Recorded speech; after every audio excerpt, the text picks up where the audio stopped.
What's happening, Chatarians? It's yours truly, Robert Phoenix, your Astro Weatherman, coming at you live on 529. We are in the Gemini zone. I'm feeling positively irreverent. I've had an irreverent wave crash over me over the last 24 hours. Uh, I got to. I'm going to blame it on Gemini. All right, let's see. Who do we have here in the casa? There's my man DJ MC Padrita. You two are showing up 1-2, 1-2, 1-2, 1-2 every day. That's a great way to start the lineup. Justice Moody, what's happening, Justice? Liddy Lou, much cooler day here in North Texas. We had a lot of, last night was one of those weird nights where thunder and lightning, but we have no rain. It was kind of weird. Strange. Veronica's Barn. I had a time of it trying to find this channel today. I am subscribed, yet when I put it in the search, it was elusive. Yes, it's all intentional. They fear me, and they fear you. It's not me they fear, it's you. They fear you. That's why it's not accessible. It's the power of Chataria. Catherine Kramer, K2 is here. What's happening, Catherine? Garden Girl. Oh, good to see Garden Girl. Misbehaving too. Morning, everybody. Hope you had a restful night. I got to bed late last night. I was having too much fun on Twitter. Claire, what's happening to Claire? He's always the wee circle at the top for me beside the other faves. I am your wee circle. Mary Lee. Morning, Mary Lee, or greetings. Yeah, I'm glad you have weathered the storm. Good job. There's my man, Thomas Jordan. What's happening, TJ? Kelly B. Orlando, I raise my cup to you. I have one sip of residue. And now I'm done. Let's start the fun. Nora Rashid. Nora came in pretty strong on the old cup of coffee there. Thank you, Nora. Nora Rashid, the Queen of Speed, bought me enough coffee to get me through a couple of mornings. Thank you very much. Who else we have? Sharon Lewis. Hi, Sharon. Road Trip 1981. We got a nice, cool morning here in the 210. It's not too bad here. We got a lot of that crappy air out of the way, which is, I'll take that. The kitties. So Peachy found a salamander or gecko last night. I'm sitting there on TV, watching the basketball game, other things, and she's running around and kicking this thing in the air. I'm like, what the hell is she doing? And I figured it out. It was this little tiny kind of lizard thing. And I'm like, you can't do that. I can't allow you to torture that lizard. This little tiny guy, scared shitless. It was like Godzilla. She was like Godzilla to this thing. So I had to pick it up and put it outside. Save that little lizard's life. Shirley Losciavo checking in from Maryland. Soul Travelers here. There she is, the lovely and talented one, Dr. Joan S. Let's see. Green Ad Crow checking in from Utah. SL, hey, we got an SL Sully sighting. Amy Gilt, Brandy Herrera. Where is she today? Brandy Herrera from Bandera. Doesn't have a goddamn Cara. Something like that. Mary Grether. Hi, Mary. Moon Sprout, Maya Rose, Guten Morgan, rainbows and butterflies. Rainbows and butterflies. I guess Wit has a solar return tomorrow. You know what that means? It means he gets the birthday song. Laura E., good morning. We made it to Vermont, left the asphalt and concrete suburbs behind, and are now living in a unique cottage in the mountains. The water sparkles. The countryside is beautiful. Good job, Laura E. Good job. Way to take control of your environment. I hope you have an absolutely blissful time there. Aaron L., what's happening? Let's see. Finka says RFK just lit a huge fuse watching from the bleachers. Okie dokie. Melissa Stanton. Hey, her daughter's here for the Astro Weather. What's happening? What's happening, daughter? Welcome to the show. Glemma is here. Glemma Spank. Hello, Glemma. Catherine Rosen. Florida representing here big time. Let's see. Who else we have? Valeria Rubens. That's a new name. Welcome, Valeria. Good to see you. There's Jackie Delario. South Joyzy checking in. I have relatives that live in, I don't know how far south it really is, but they live in kind of that Asbury Park area. That's kind of south, but maybe not as south as you. Meow, meow. Carolyn Moore, hello from New England. Well, hello back. There she is. Janine, PMSO. What's happening, Janine? Let's see. Who else do we have?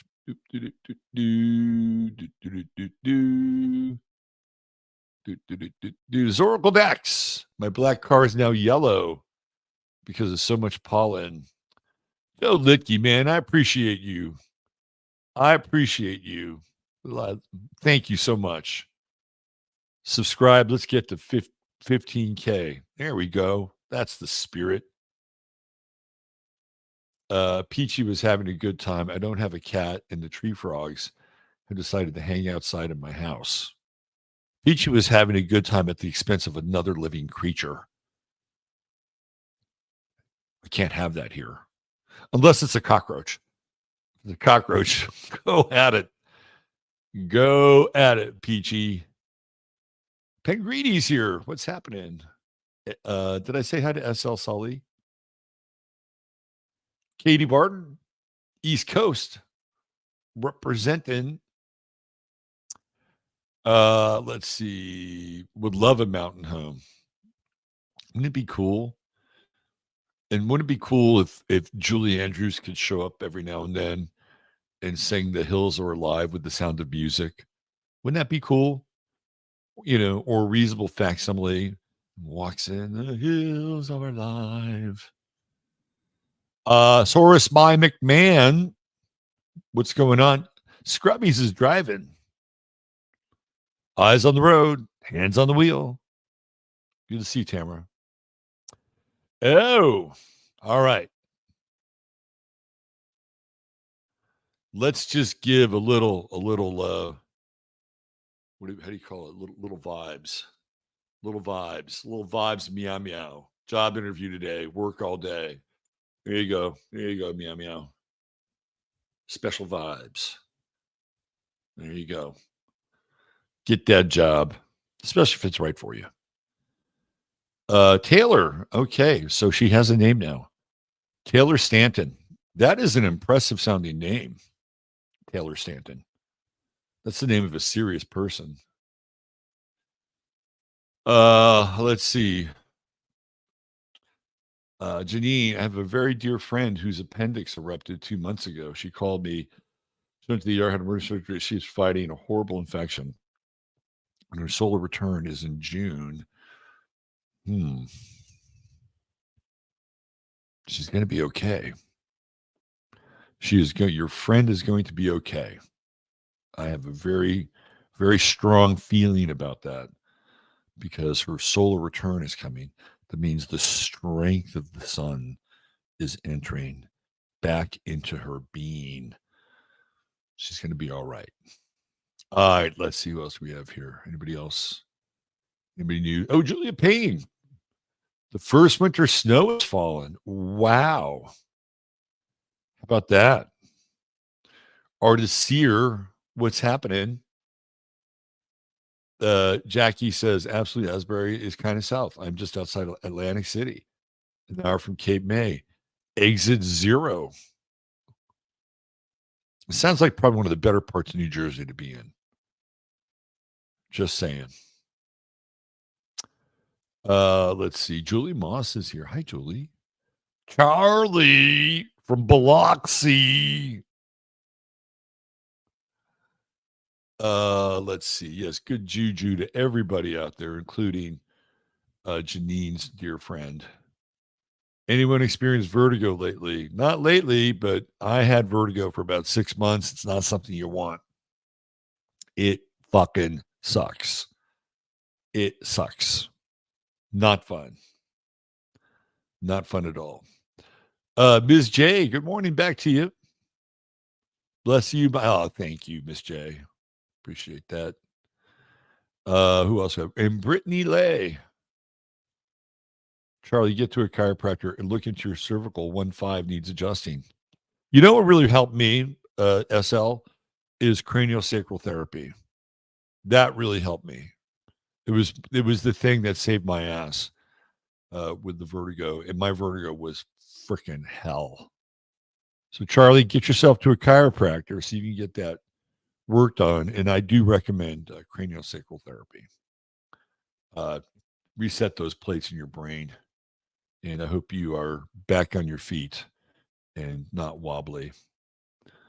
The Epley maneuver didn't work for me because it doesn't always coincide with the little rocks in the ear. I had the Epley maneuver done dozens of times. I'm not sure it really reset them. But sometimes that's the case and it can't work.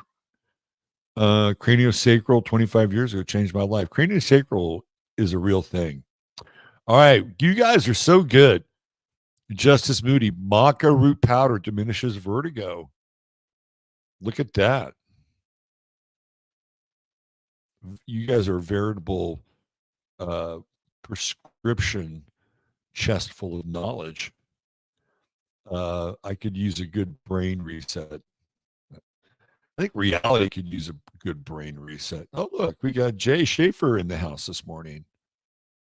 By the way, if you're looking for purebred Basenji, Jay's your connection. Just connect with Jay. All right. Are we good? Are we caught up? I think we're caught up. All right. Let's get into it. Let's get into it, shall we?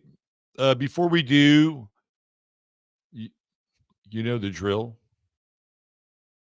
Hit like, hit subscribe, ring the bell. What else? You can buy me a cup of coffee. Sign up for locals. The link is there. And we have our first locals get together on the 8th, which I'm really looking forward to. It's going to be my summer astrological sizzle, a sizzle reel of what's happening for the next 5 months. I'm going to break it down. So it's an opportunity for people to get some exclusive content, as they say. All right. I'll zoom in because some folks have a hard time reading the chart. Okay, here we go.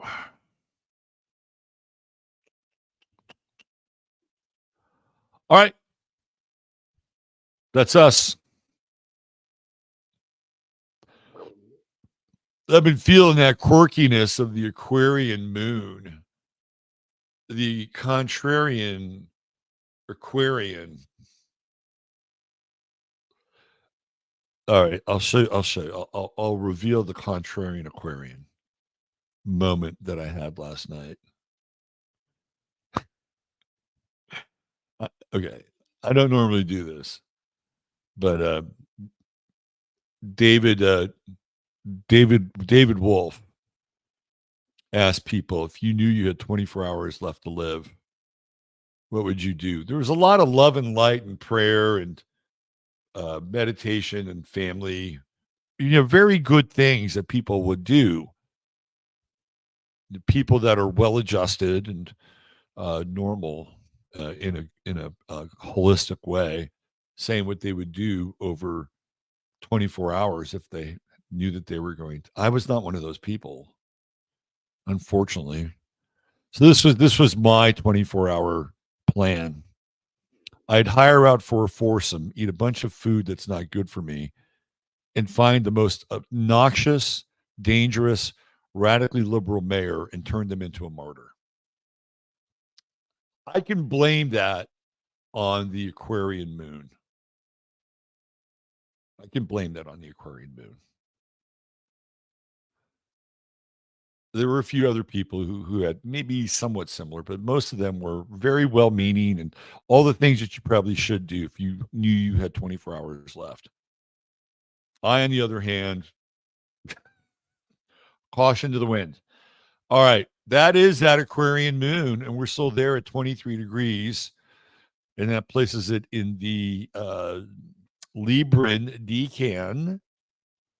So your connection with others today on a one-to-one basis is colored by this moon and the quirky nature of communication. We do have a hot sextile with Mars and the moon, and Mars coming in and conjuncting Chiron today. This is it, man. This is a really tight conjunction with Mars and Chiron. Mars is at 2207, right? Is that it? 2202. And Chiron's at 2222. So it's a lot of 22s. I think that's a lot of shoot from the hip energy. Shoot from the hip energy. It's like, fuck it. Fuck it.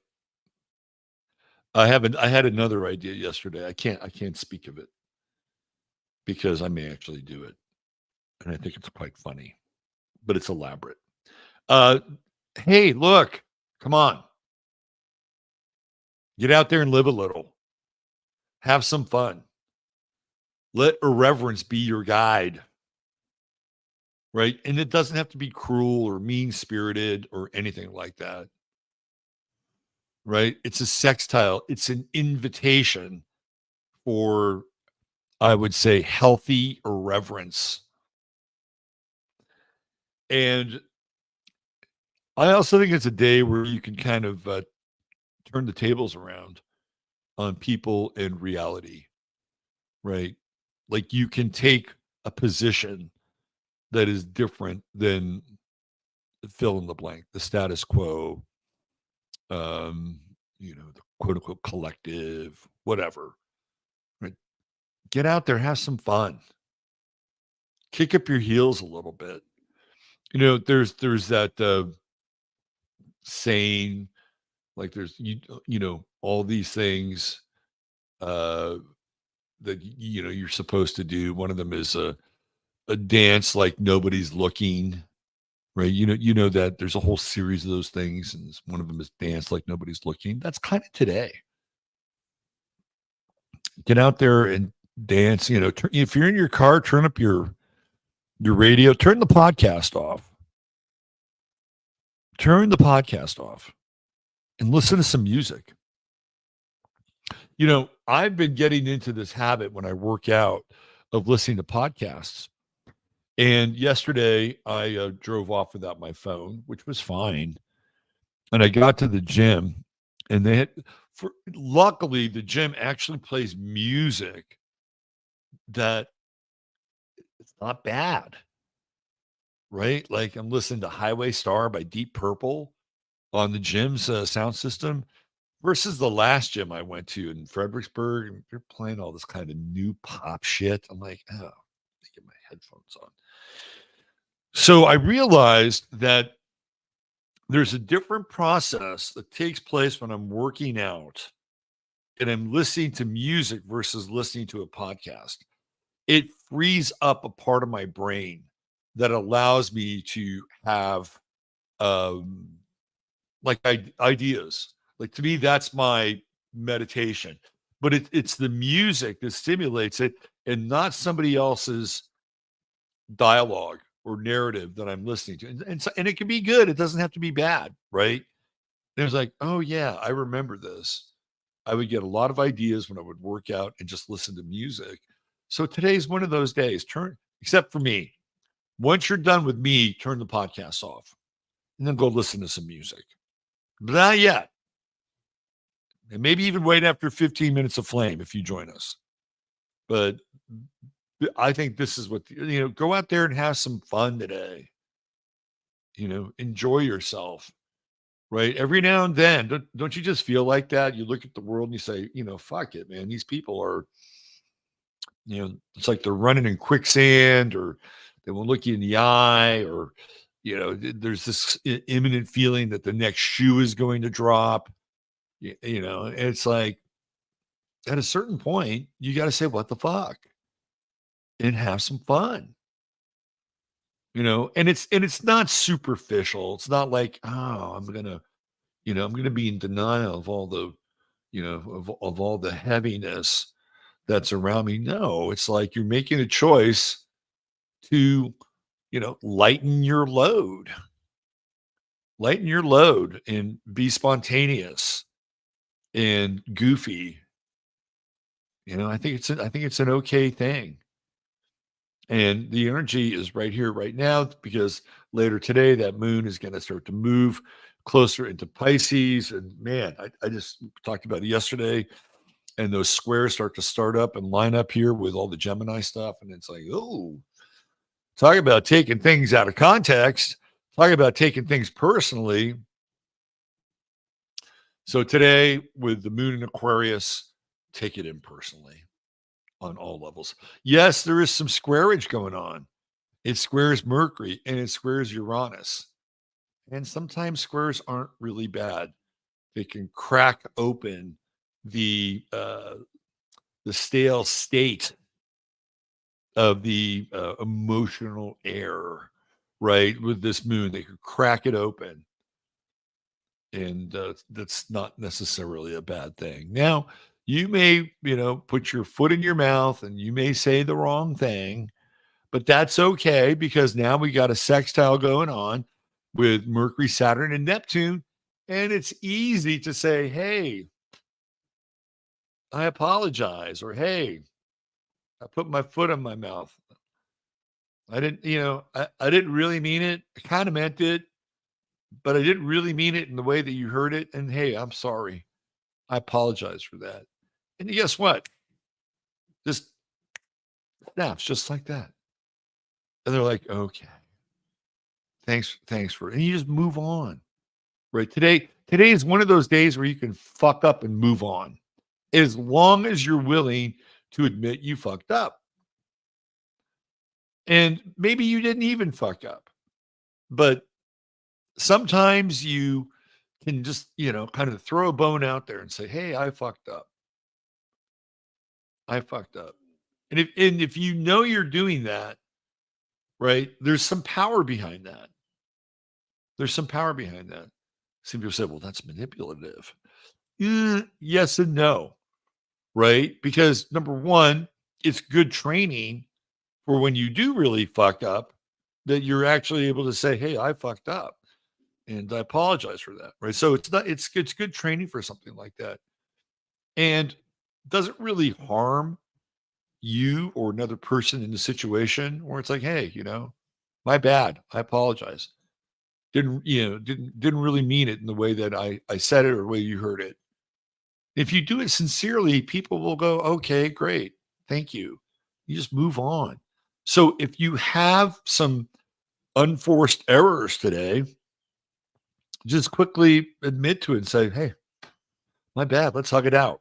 And it'll blow over. So that means that it gives you kind of wider berth and a wider lane to, kind of let your hair down and, you know, not give a fuck. That's really the energy today. It's kind of like, hey, I don't give a fuck. And not in a bad way. There's the I don't give a fuck is like, hey, I don't give a fuck. Right? There's that I don't give a fuck. And they're like, hey, I don't really give a fuck. It's okay. Right. So there's octaves of I don't give a fuck. So I think you want to get to the higher octave of I don't give a fuck. And then you're good. See, that's the Aquarian moon. It's kicking in. We have a lot of Gemini, which again it's trickster energy. We have all these planets. What is it? 6 planets now? 1, 2, 3, 4. So all these planets at this point in time are in front of the sun, right? Isn't it? So they are actually they're behind the sun because they're in front of the sun. They'd be out here, wouldn't they? But they're aligned. They are aligned here in their glorious celestial procession. What else do we have? Pluto. Again, Mars is moving closer into that Pluto square. We talked about that yesterday, and we'll put a pin on that. Let's see. What else do we have? We have a lot of trines with Pluto. Sun, Venus, Jupiter, Pluto trine. That's good. I think that's robust. Like this is energy that you can build on. There's a lot of ideas in the air. It's like an electrical storm of ideas. Grab one. Grab a good idea and work on it. How are you with your investment strategies here with the Jupiter Pluto trine going on? By the way, if you are truly interested in investment, Shirley in chat is your person. That's what she does for a living. So reach out to Shirley. Good person too, by the way. Excellent person. So that's if you're like, hey, that sounds interesting. I'd like to invest in that, or I'd like to invest in general. I think it's a good time. This what was it the Standard and Poor, or was the Dow was like at a fucking record high yesterday, right? You can see all this. You can see that even though the housing market is impacted, there are economic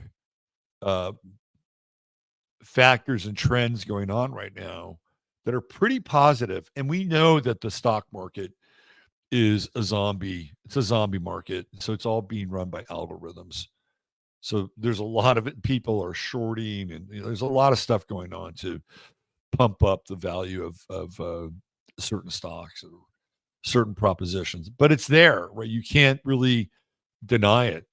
So either you caught the wave and you're reaping the benefit, or you are putting your toes in the water and saying, I want to invest in that. And it may not be that much money. It could be $1,000, $5,000.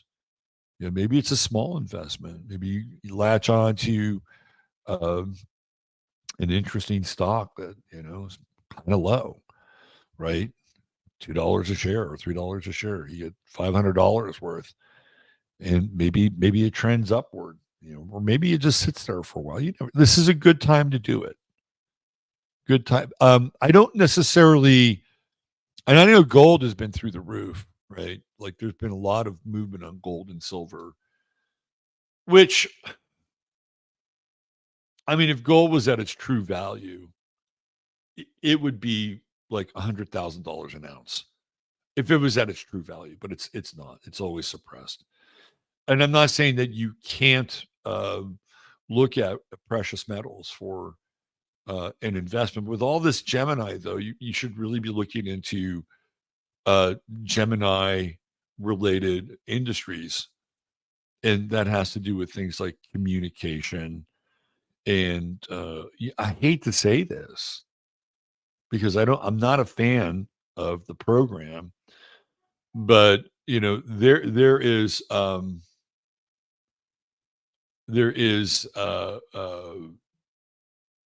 players in the EV market, especially one that does this charging. What is it called, Leap or something like that? That looks like it could be absolutely revolutionary in terms of recharging the EVs.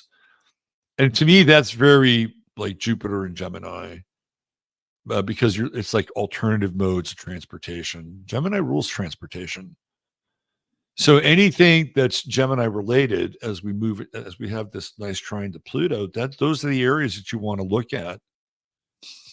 I'd also pay attention to companies that have learning technologies or learning programs. Again, especially if you can get behind it, right? If it's something that you think could be valuable and your conscience doesn't have a problem with, that's an area that you could look into in terms of investment.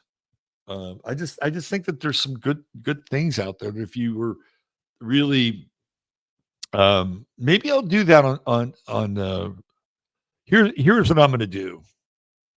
And I talked about this, doing pop-ups on locals before the 8th of June when we do the summer sizzle. I'm going to do a pop-up on locals in the next 48 hours.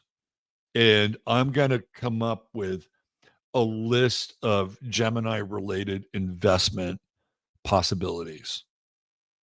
So it'll just be a pop-up, right? So if you're a member, a supporting member, you'll get a message through locals, and I'll give you 24 hours and I'll go through it, and we'll do an hour's worth of Gemini related investment potential, and I'll put some effort into it. So that's another good thing about locals. I can, send out the call anytime and say, here we go. We'll have like a little flash mob.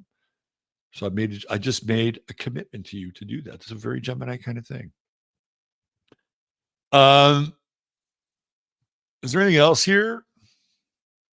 Anything else? I think I covered it. And you got a good roadmap for the day. Go out there, have some fun. Be irreverent, kick up your heels. Okay, let's see. Our star of the day. Our star of the day. Our True Hemp Science star of the day. Let me get back to the old chatteroo there. Put the banner up. All right. So this is where I spend about a minute talking about True Hemp Science, which is, I got to do some CBD for my elbow today. My elbow is sore. I'm going to load up on CBD today and see if it will lubricate my various joints. So we talk about the best CBD that you can find on the internet because it's organically sourced, and Chris over True Hemp Science oversees every single step of the process. There's no outsourcing here, right? He is involved from the plant to the product to the delivery. He doesn't deliver it. Although if you're in Austin, you can go by and he'll hand it to you across from the counter. But this is his thing, right? And it's some of the best CBD that you'll be able to experience. And he's got nano emulsified. He's got water based. He's got spagyrics. He's got the oils. Everything you need for CBD is there. You spend $100 or more. Type in 15MINS, 15MINS, and you will get a free goodie bag with your order. That's product that comes along with your product. $150 or more, get your free shipping, and there's always a 30-day money-back guarantee. So help our good friend Chris out, support Main Street, and by doing so, you also support this show as well.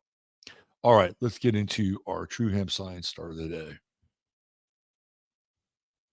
It was a tough one, sort of. Today's True Hemp Science star of the day is John F. Kennedy. Now, I actually was considering John Hinckley, but we'll this time next year, if we're all still here and we're all still having fun and games with astrology, I'll do John Hinckley. Interesting. Two Johns born on the same day. One was assassinated, and one played the role of assassin. Isn't that very Gemini-like? You know, charts are like paintings, or they're like movies. Sometimes they're like people. And you you have a relationship with charts over time. I started looking at John Kennedy's chart in the 2010s. And how I viewed his chart in the 2010s is somewhat similar to how I view it now, but I see it differently. Like there's more that I can see in the chart because I've changed, I've grown, I've evolved. I'd like to think I've become better as an astrologer since I've been doing this now for what, 16 years? 16 years. You know, you'd think you might be able to get reasonably good at something if you did it for 16 years. So my take on this chart is different than back in the day. Let me tell you why. The eighth house. I remember breaking this down and talking about his eighth house, and now I see it even more clearly than I had seen it before. And one of the things that really stands out about his eighth house is Venus. And Venus in the eighth house is the secret relationship. And sometimes it enters into the territory of affairs. And we know all about John F. Kennedy and his secret relationships. They're on the record. Numerous secret relationships. So that's just part of it, right? And he's got this kind of wide conjunction with Venus. So he needs, and this is kind of how this works, right? If you have a Sun Venus conjunction, there is to some extent a need for the other to help you define who you are. Now, the other will get something out of it clearly because of the sun, right? That's very powerful. It's a very it's a very powerful conjunction, Sun Venus. It makes the individual attractive, right? And I think it lends itself to charisma when you have a Sun Venus conjunction. So it's kind of reciprocal in some ways. Like the sun is getting something out of it. It's like, oh yeah, I'm getting a little Venus over here. But the Venus part is getting something out of it as well because they're within close proximity of the sun. And in Kennedy's case, that was probably a big fucking deal back in the day, right? Because he had this charisma and this power, and he had this position. So being within close proximity of his son or his presence was something that I think was quite appealing to women. Now, there's also rumors that back in the day, JFK swung both ways, right? I don't judge it, but I could kind of see that too. Now, look at all what else is going on in here. We got Jupiter, we got Mercury, we have Mars. That is a heavily loaded eighth house. And then we have the squares going on with Uranus. Now, if you know anything about Kennedy and his ascendancy, there were all these deals that were made for him to become president. And it was Saturn, it was old man Joe who made the deals. It's all well known. He made deals with the mob. He made deals with the Italian mob. He made deals with the Jewish mob because he wanted to get his son elected. All that's very eighth housey, right? It's all behind the scenes. Mars is power. The other thing that's interesting about Kennedy, and again, if you if you buy into the assassination, right? Because some people don't. It's like, but if you buy into the where does he get shot? He gets shot in the head. And while it's not Aries, we have Mars here in the eighth house, which is the ruler of Aries. And then we have Jupiter hanging out right on the cusp of Algol, right? So it's the thing that separates, literally the brain from the body, right? It's not happening here, it's happening here, but there is a dislocation or disconnect from the two. So there's that as well. So there's a lot going on in his eighth house, right? In terms of like sexuality with Mars and Taurus in the eighth house, I would say that the guy probably had like incredible stamina. And maybe it was part of the drugs he was taking. Who knows, right? But that's another part of this massive stellium in the eighth house. I honestly, I don't think this is a great chart for a president. There's too much going on behind the scenes. Maybe it gets worked out at a certain point, like 5D chess. There's just too much going on behind the scenes here. And then the square with Uranus, which, how do I describe this? Like, that's radical. And all the things that tend to be worked on in the eighth house become disrupted by Uranus. So Kennedy he has disruptive energy. And I think it has to do with whatever the deals are done that's going on over here, right? And he's got this Mars-Uranus square, and he's going to piss people off. He'll do things that are, not really, going to please everybody, right? So it's almost too disruptive in some ways with those squares. And those are fixed squares. Those are not mutable squares where there's adaptability. There are decisions and actions and things being said that literally alter the course of history and time with this guy and, based on this chart. He also has this moon in the 11th house. And what's interesting about the 11th house is that this is where he really kind of, makes his bank, right? He's the first television president, the first TV president. And he has Ceres over here conjuncting his moon.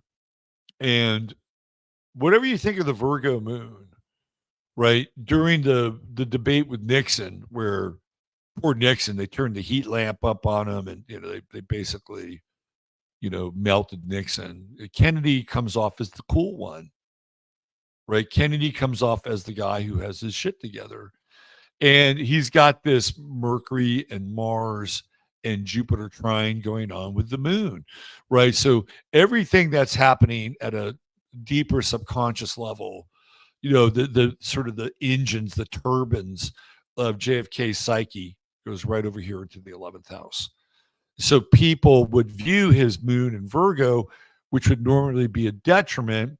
They view it, I think, as a positive attribute because he's able to channel, I would say, considerable amount of force into how he's perceived by the public. Now, he does get into problems with women, obviously. Venus, Sun, square the moon, right? So I would say that he probably had a very contentious relationship with Jackie at times. But you're not going to see that with Kennedy because everything is hidden. It's cloaked. It's occulted. It's behind the scenes. Now, let's talk about Saturn and Neptune. He's got Saturn on the midheaven, so we know his father plays a huge role in his life. He helps him get elected. His father, Saturn Neptune conjunction, made a shit ton of money with alcohol back in the day. Now you go onto the internet and some people will dispute it, but look, the dude had speakeasies and he was importing Canadian whiskey from the Bronfmans and he was importing rum from South America through Aristotle Onassis and his shipping line. That was happening.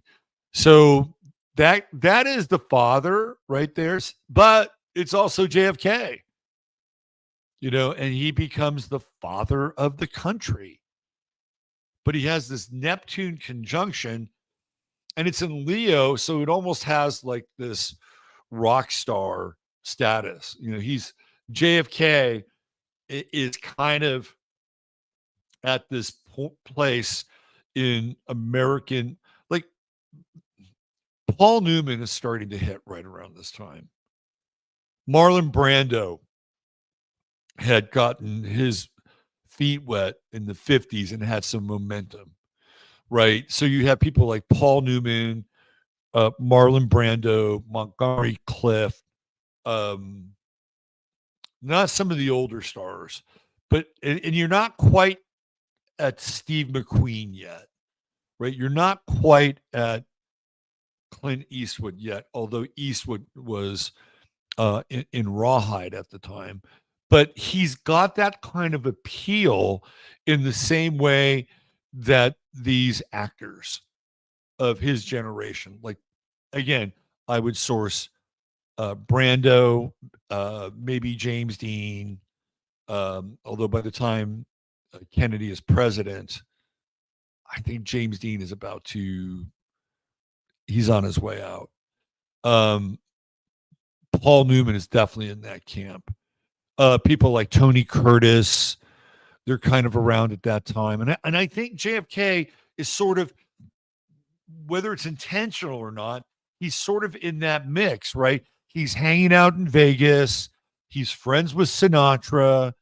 He's at the Sands. He's doing all the things and Sinatra's a really good example as well. He's doing all the things that those guys would do. And that's all intentional, by the way. And so Kennedy isn't just a president. He's got this sort of cinematic charisma. And that's the Saturn-Neptune conjunction. And it's important to understand where Neptune is. It's in Leo, which rules things like performance and acting. Now, I also feel like that's the sacrificial part of Kennedy's chart, right? Kennedy is like, he becomes the Fisher King. And he's sacrificed. Neptune is sacrificial. It's exactly what it is. It's sacrificial.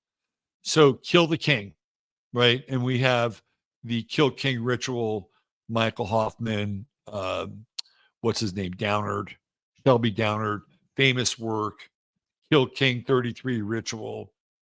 That's right there in the chart. That's Saturn Neptune. Leo rules kings and royalty. And Saturn's actually pretty well placed in his chart, right? So he's got that Saturn sextile to Jupiter, Mercury, Mars. It gives Kennedy gravitas. What's interesting? I'd have to look at this, but I think it's pretty close that Kennedy and Donald Trump have Saturn at right around the same degree in their chart. And when you have Saturn in Cancer, you can kind of take on this visage of the people, right? Cancer's the people, and Trump has been able to appeal to the Vox Populi with Saturn in Cancer, which, by the way, is in its detriment.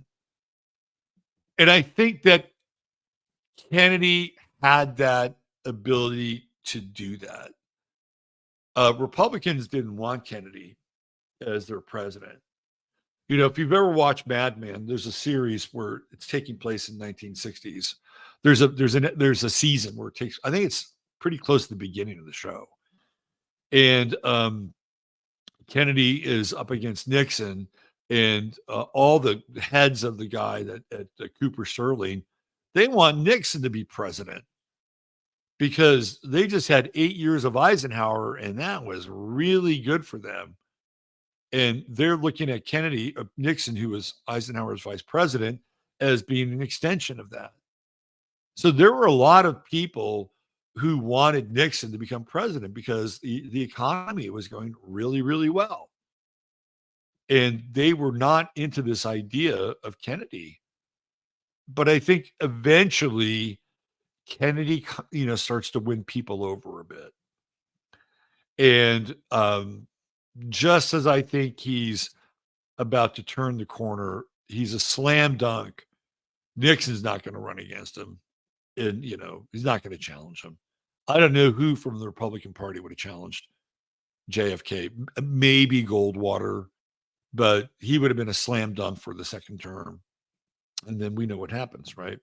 He's got Chiron in Aries, which I think is interesting. And it's at 29 degrees, and it literally is in square with Pluto. Now remember, Aries is the head, right? It's the head.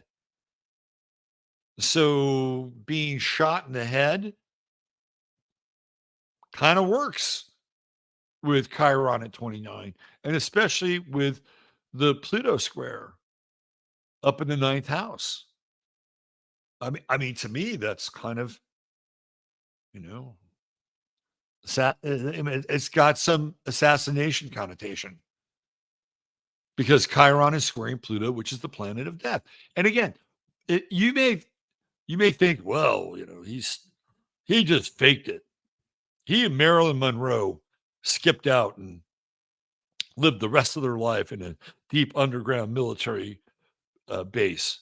And then he eventually pops up and becomes Jimmy Carter. Whatever. He's dead. In the public eye, he's dead. Gone. You didn't see him after that, right? And the traumatic shock wave rippled across the country, and it's something we never recovered from. The timeline changed. It's exactly what happened. The timeline changed. We were going this way, and all of a sudden, we're going this way. And everything that happens when we go this way, we're still feeling the downstream effects of it. Libra rising. So, of course, he look, he's a good-looking guy. I mean, honestly, of all the Kennedys, he's probably the best looking of the Kennedys. So he's a good-looking guy. Libra rising. Comes across measured, balanced, fair. His true node is in the third house in Capricorn. That's kind of interesting. I mean, this whole it brings up a deeper conversation and relationship with his siblings, Bobby, Ted, and now his nephew, RFK, too, right? So there's some legacy stuff here with that true node in Capricorn in the third house. I'm going to say something that is probably very unpopular. I think the Kennedy family is one of the worst things that happened to the United States of America. And it pains me to say that because I do think that there was something going on at a deeper level with JFK. I am convinced of that. But I think as a family, the Kennedys have not they've been more of a curse than a blessing to this country. And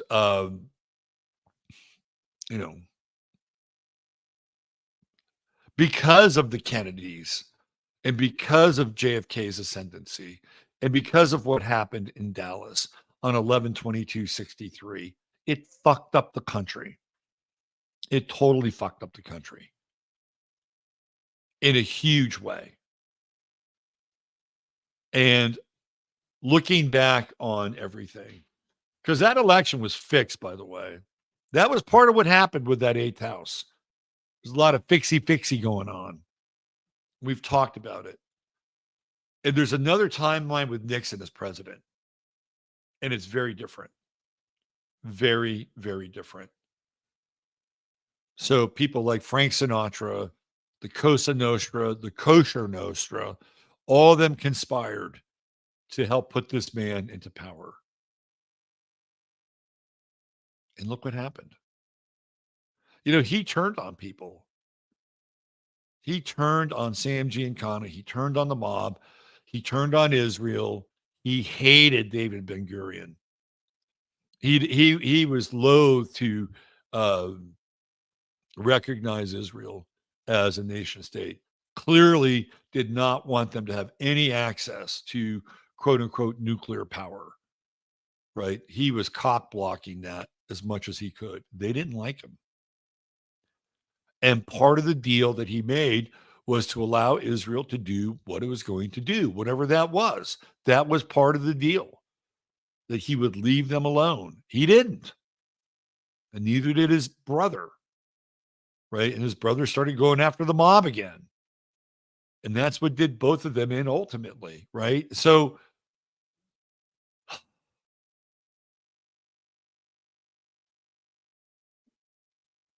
where would we have been without the Kennedys? It's hard to say. We got another Kennedy right now, and who knows what he'll do in terms of this so-called election, draining votes, siphoning votes, whatever, right? It's the and look, I would like to believe in RFK too. I would like to believe in him. We're kind of in the same age group, right? He seems smart. He talks about Carl Jung. He's got the best take there is on vaccines and body health and all the things that go along with it. The guy's a fucking stud. He's ripped, right? I want to like him. I want him to be that guy. And then he just goes down these paths. I'm just like, faceplant moment. So it's the family with the gift that keeps on giving. There's your True Hemp Science star of the day. Hey, look, it might be what happened here? Did I get locked out? I got locked out. All right, I'm going to end the show. Please join us over on 15 minutes, where we will talk a little about Bobby De Niro and what happened yesterday. What a clown show, and whatever else comes up. Thanks for being here. Thank you for supporting the show. I appreciate each and every one of you more than you know. Thank you so much. Take good care. God bless, and have an awesome day. Absolutely awesome day. Bye for now.